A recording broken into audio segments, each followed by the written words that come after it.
नमस्कार, प्रणाम। मैं हूँ गायिका खुशबू उत्तम और आज बहुत ही खुशी के साथ ये बता रही हूँ कि मेरे पेज का फॉलोअर्स 1 मिलियन हो गया है और इसके लिए मैं बहुत खुश हूँ। और इसके लिए तमाम दर्शकों को, ऑडियंस को दिल से थैंक यू सो मच। अपना प्यार आशीर्वाद ऐसे ही देते रहिए।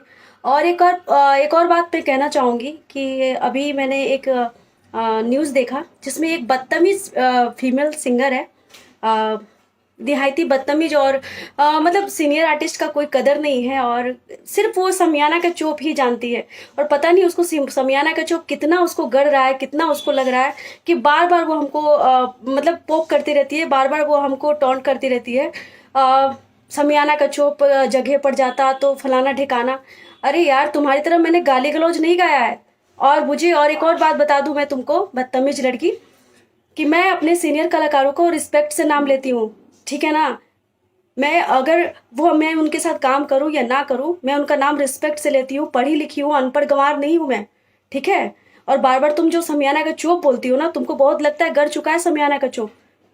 पागल लड़की, अनपढ़ गंवार कही कि तुम्हारी तरफ मैंने गाली गलौज नहीं गाया है। और ठीक है, और एक और बात सुन लो ध्यान से। तुम्हारा दुकान चलता होगा खेसारी लाल यादव और रितेश पांडे और फलाने ठिकाने से। खुशबू उत्तम का दुकान खुद से चलता है, खुशबू उत्तम खुद के वजह से। ठीक है? दोबारा अगर समियाना का चुप के बारे में या फिर मेरे बारे में अगर टोंट कसी तो घर में घुस के मारेंगे।